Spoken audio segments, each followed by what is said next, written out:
Эгерде адам баласына Аллах Таалам бир буйрук берсе, ошол буйрукту аткарыш үчүн кээ бир милдеттер бар экен. Эгер ошол милдеттер ишке ашкан болсо, ал буйрук ишке ашат экен. Ошондой эле Аллах Субханава Тааля тыйган бир тыюу болсо, кээ бир милдеттер бар экен. Ошолорду биз ишке ашырсак, ошодон тыйыла алат экенбиз. Эгерде биз ал милдеттерди билбеген болсок, анда ал буйрукту аткара албайбыз жана тыйгандан тыйыла албайбыз. Мына ошол нерсе бир 7 нерсеге бекитилген экен деп негизи. Ошону бир айтып кеттик. Билүү, экинчиси сүйүү дедик. Үчүнчүсү аны аткарам деген бекем ниет, бекем чечим. Төртүнчүсү ага амал кылуу, бешинчиси аны шарият көрсөткөндөй аткаруу, ыхлас жана сүннөт менен деп. Алтынчысы аны жок кылып жиберчү амалдардан сактануу, жетинчиси ага бекем болуу деген. Ушул 7 нерсени адам жакшы түшүнүп алган болсо, Аллах Таалам буйрса, ошо буйруктарды аткарууга, тыйгандардан тыйылууга ал адамда мүмкүнчүлүк болот деп өткөнбүз. Кечээ ошол эң биринчи эле билимин өткөнбүз. Мисалы, мен силерге бир кыска мисалдап коеюн. Мисалы, ар бирөөнү биз Кудай буйрса токтолобуз да. Кечээ мисалы билимине токтолгонбуз. Ушул нерсенин канчалык деңгээлде зарыл экенин, ушундай зарыл экенин азыр бир жетөөнө кыска кылып токтолуп кетейли.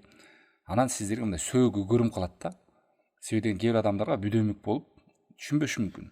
Аллах Таалам өзү буйруп аткан болсо, ошол буйрукту эмнеге аткара алам да? Анан дагы аны аткарыш үчүн дагы бир милдеттер керекпи деп түшүнбөшүм. Аллах Таалам өзү тыйып аткан болсо, адам мен тыйылып эле калам да, аны аткарбай коем, таштап салам, болду да. Дагы эмне милдеттер керек эле деп да түшүнүш мүмкүн да. Эмнеге дагы 7 милдет деп көйүп кетти го буйрукка деп туура эмес түшүнүп алыш мүмкүн.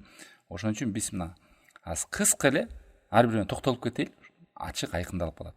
Мисалы, Аллах Таалам өзүнө жалгыз, өзүнө гана сыйынгыла, Аллага шерик кошпогула деген буйругу бар. Эң биринчи чоң буйрук. Алланын эң чоң буйругу эмне десе, ушуну жооп бериңиз турган. Аллахтын эң чоң буйругу жалгыз өзүмө гана сыйынгыла, менден башка эч кимге сыйынбагыла дептир. Эң чоң тыюусу эмне десе, менден башка эч кимге сыйынууну жасабагыла, сыйынбагыла деп. Эң чоң буйрук дагы Кудай Тааламдын өзүнө сыйынуу, эң чоң тыюу дагы Аллахтан башкага сыйынбоо.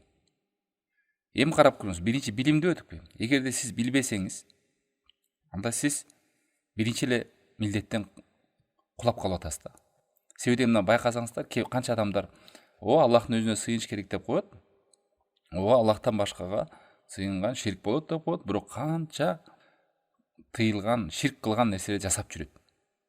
Тумарды тагып жүрөт, өткөндө эскербедикпи? Тумарды тагып жүрөт, кечинде бул берген болбойт, көз ачыктарга барып жүрөт, ар кандай ыйык жерлерге ошо табаррук кылып жүрөт. Көрдүңүздөрбү? Себеби деген алар билген жок, ал үстүртөн билип алды, болду. Көрдүңүз, милдет бекен тыйылгандарды да билиш үчүн. Таухид, Аллахтын жалгыз өзүнө сыйыныш керек деп коюп, аны да сыйынбай, ага каршы келген иштер жасап жүрөт. Ошон үчүн ар бирөөнү өзүнүн орду бар да. Билбесе адам жаңылышып кете берет. Үстүртөн билген болбойт. Мына бир мисалдап кетейли. Анан сүйүү дедик. Сиз бир амалды билдиңиз, эми ошону сүйүшүңүз керек. Эгер аны сиз сүйө албасаңыз, аны аткара албайсыз. Сиз сүйүү гана ошол нерсеге түртөт туган.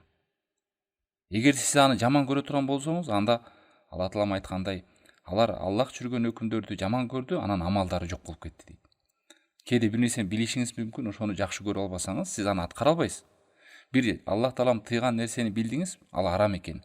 Ошону жүрөгүңүз менен жек көрүп, жаман көрбөсөңүз, аны таштай албайсыз. Көрүш, булар баардыгы бирди-бирине байланган. Кудай Таалам буну аткарыш үчүн 7 нерсе келиш керек тугандар. 7өөнүн бирөө эле кеми турган болсо, болду, ал амалды сиз аткара албайсыз. Ал амалга сооп жазылбайт, ал амал күйүп кетет. Кемчилик болот ал амалда деген сөз. Анан үчүнчүсүн караңыз эми. Аны аткарам деген бекем ниет кою. Кээде адам билиши мүмкүн, туурабы? Ал жакшы иш экен деп, жакшы сооптуу амал экен деп. Жакшы көрүшү да мүмкүн, жакшы болот, жакшы да, намаз жакшы, мисалы, орозо жакшы көрөм деп айтасыз да, намазды мисалдап атабыз, жакшы деш мүмкүн. Билдиңиз намаздын жакшы экенин, парз экенин, анан сүйдүңүз жакшы экен деп. Андан үчүнчүсү, аны аткарам деген бекем ниет коюп, чечим кабыл алып, болду, башташ керек. Кээ бирөө карасаңыздар, намаз жакшы, мен аны жакшы көрөм деп коюп 10 жылдан бери жүрөт. 10 жылдан бери намаз окуй элек. Же канча жылдан бери намазга түшө элек. Сен сен намазга ишенбейсиңби? Жок, ишенем, билем дейт барса экен. Эмне жаман көрөсүң, жактырбайсың, эмнеге окуй атасың? Жок, жакшы көрөм мен дейт. Эми эмне болот? Бул адамда аны аткарам деген чечкиндүүлүк, бекем ниет ишке ашыра албай атат. Бул ушул нерсени кантип аткарам дегенде ушу үчүнчүсүнө токтолобуз туугандар. Муну да пайгамбар саллаллаху алейхи вассаламдын көргөзгөн жолдору бар бизге. Аалымдардын көргөзгөн жолдору бар. Мына ушул нерселерди билсек, биз аткарууга дагы чоң мүмкүнчүлүктөр болот. Кээ бир адамдар ушу айта берет, мен билем, жакшы көрөм, бирок аткара албай атам дейт. Ошону аткарганга кандай себептерди жасаш керек? Иншалла ошого да токтолобуз. Эми караңыз, билдиңиз, сүйдүңүз, аткарам деп бел байладыңыз, ниет кылып. Анан төртүнчүсү эмне кирет экенсиз? Төртүнчүсү амал кыласыз. Болду, эми эмнеге түшүш керек? Амал кылыш керек. Себеби амал кылбагандайын, амал кылбасаңыз билгениңиз дагы, жакшы көргөнүңүз дагы, чечим кабыл алганыңыз дагы пайда бербей калат. Көрдүңүздөр, бири-бирине байланып кетип барат туугандар, байланып кетип барат. Эмне үчүн айтып атабыз? Аллах таалам буйруган нерсеге, буйруктарына карата биздин милдеттерибиз деген. Ушул нерселер бизде болуш керек. Ар бир буйрукка, ар бир тыюуга. Тыюуга мунун тетирлери болот да. Амал кылуу десе, буйрукка амал кылуу болсо, тыюуга эмне кылыш керек? Таштоо керек. Сүйүү десе, бир Кудайдын буйругун аткарганга сүйүү десе, тыйганга эмне кылыш керек? Жек көрүү керек. Аракты жек көрүшүңүз керек. Кудай таалам эмнени тыйса, ошону жаман көрүш керек. Ал өзү кылып атат да, мен ишим жок да деп жанында отура бербеш керек. Үчүнчүсүндө айттык, буйрукту аткарам деген бел байлоо, бекем чечкиндүүлүк болсо, күнөө ишке эмне кылыш керек? Ошону бекем бел байлап, чечкиндүүлүк менен ташташ керек. Бешинчиси, мен туугандар бат өтүп баратам, мындай картина түшүнүктүү болсун адамдарга. Анан Кудай биз ар бирөөнү токтолобуз. Мына билдиңиз, сүйдүңүз, аны аткарам деп бекем ниет койдуңуз, амал кылып баштадыңыз мына. Төртүнчүсү, эми бешинчиси, аны шарият көрсөткөндөй аткаруу, ыклас жана сүннөт менен. Көрдүңүздөр, кээ бир адам билиши мүмкүн, сүйүшү мүмкүн, аны аткарам деп бекем бел байлап, амал кылып туруп, бешинчисинен кулап калгандар бар туугандар. Кулап калуу деген сөз эмне? Ошол амалды аткарайын десе, ошого сооп жазылбай калат, балки күнөө жазылат. Эмнеге? Бешинчисинен кулат, бешинчисинде эмне деп атат? Ошону ыхлас менен Кудай үчүн кылыңыз деген сөз. Пайгамбардын саллаллаху алейхи вассалам сүннөтүнө дал келсин дейт. Кээ бир адамдардын ыхласы туура келсе, сүннөтүнө туура келбей калат, сүннөтүнө туура келсе, ыхласына туура келбей калат. Экөө тең кабыл кылынбайт. Аллахка кабыл болуш үчүн амал сөзсүз ыхлас болуш керек. Жана сүннөткө дал келиш керек. Экөөнүн бирөөнүн кайсына туш келбесе, ал амал кабыл болбойт туугандар. Көрүсүздөр, бири-бирине байланган туугандар. Мен муну эмнеге кайта кайталап атам? Ошол нерсе сиздерде эсиңиздерде тутулуп калсын деп туугандар. Канча адамдар жакшы ой менен жасай берет, бирок сүннөткө дал келбегенде ал амал кабыл болбойт. Жакшы оюм деген ишке ашпайт. Канча деген, мынча деген зикир бар экен, мындай деген бар экен деп жүргөндөр бар. Сүннөткө дал келип калып, бирок адамдар үчүн эл уксун, көрсүн дегендер кылгандар бар. Алтынчысы, эгер бешинчиси сүннөткө дал келди деңиз, Аллах үчүн ыхлас менен кылдыңыз деңиз. Эми алтынчысы эмне? Аны жок кылып жиберчү амалдардан сактануу. Сөйдегенде туугандар, кээде ыхлас менен, сүннөт менен да кылынып, билип, сүйүп, аткарып, бекем ниет коюп, амал кылып да жүрүп, бирок аны жок кылып жиберчү амалдар да бар. Ыхлас менен аткарасыз, сүннөт менен аткарып атасыз. Бүт 5 нерсе төп келиште 6-нчы нерсеге бекем болбосоңуз, ошону сооп жазылып турган даяр соопторду жок кылып жиберчү нерселер бар туугандар. Караңыздар, кандай таң калыштуу бул. Эгерде биз билбесек бул нерсени. Кандай ал жок кылып жиберчү нерсе? Кээде адам кылып койгон амалы менен ошол амалына таянат. Мен кирбесем ким бейишке кирет? Мен эмне жаман адам эмесмин го? Анчалык эмне жаздым деп өзүн башкалардан өйдө көрүү бар. Өзүнүн амалдарына таң калуусу бар. Ошон үчүн пайгамбар саллаллаху алейхи вассалам хадисинде айткан, силердин араңарда кээ бир адамдар бейишке бир кулач калып калганга чейин келип, анан тозокко кирип кетет деген. Араңарда бири бар, тозокко бир кулач калганга чейин анан кайра бейиш кирип кетет деген. Көрдүңүздөрбү, адам өзүнүн амалына таянбаш керек.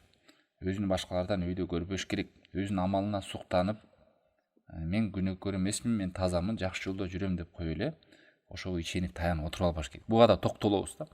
Ошонун кылып койгон сооп амалдардын жок кылып салуучу нерселери бар. Анан акырында ага бекем болуу туугандар. Акырында ага бекем болуу. Бекем болуу деген сөз ошол амалда улантып жүрүү. Кээ бир адамдар амалды кылып келип таштап салат. Анан именно ушу таштап салган кезде жан берип өлүп калышы мүмкүн. Жаман өлүм менен өлөт. Кээ бир адамдар намаз окуп жүрүп туруп акырында 5 жыл калганда намазын таштап салат дагы, аягында намаз жок өлүп кетет бул дүйнөдөн. Аллах сактасын. Байкадыңыздарбы туугандар? Муну мен муну эмнеге бата айтып кеттим мына? Силерге түшүнүктүү болду, сөйлөкөтү көрүндү, кандай бул нерсе зарыл экенин. Эми иншалла ар бирине өзүнчө токтолобуз туугандар. Эгер муну жакшы түшүнүп алган болсоңуздар, иншалла Алла Тааламдын буйругун аткарууга, тыйгандан тыйылууга чоң жардам болот.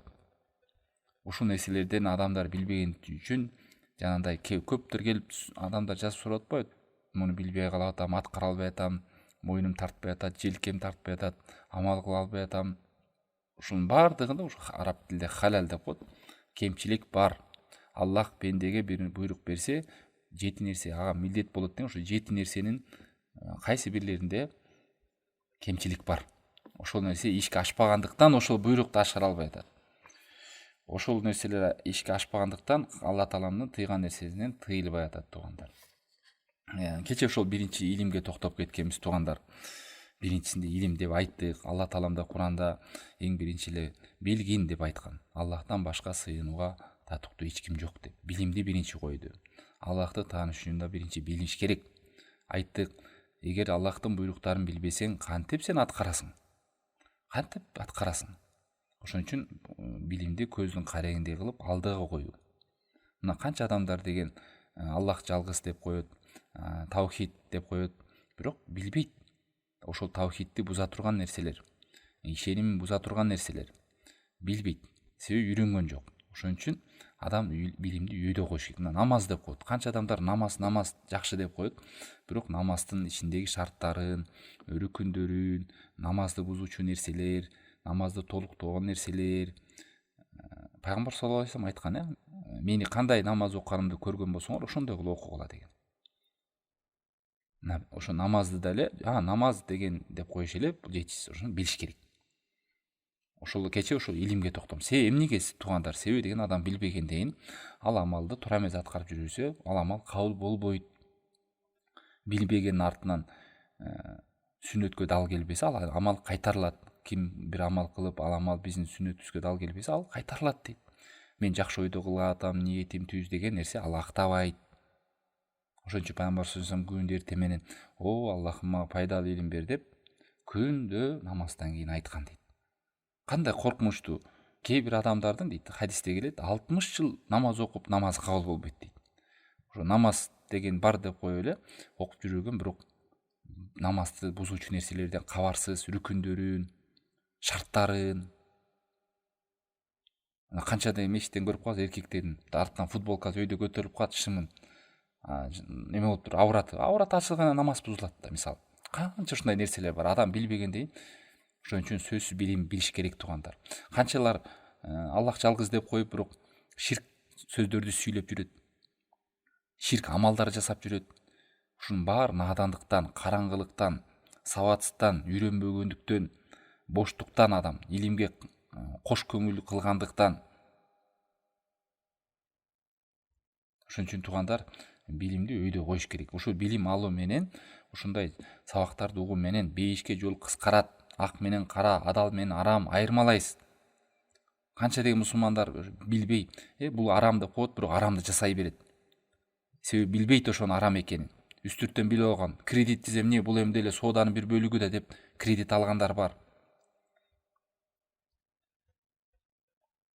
Ошон үчүн Кудай Таалам буйругун аткарууда биринчи очередь эмне экен? Билим туугандар. Ошон үчүн пайгамбар саллаллаху алейхи вассалам айтат, кайсы бир адамды Алла Таалам жакшы көргөн болсо, ага үйрөтүп коет шарият илим деген. Шарият илимин үйрөтүп коет деген. Үйрөтүп койгон сиз өзү Алла Тааламдын сизди жакшы көргөн белгиси, сиз илимге умтуласыз, угайын дейсиз, билейин дейсиз, үйрөнөйүн деп ошондой умтулуулар болот.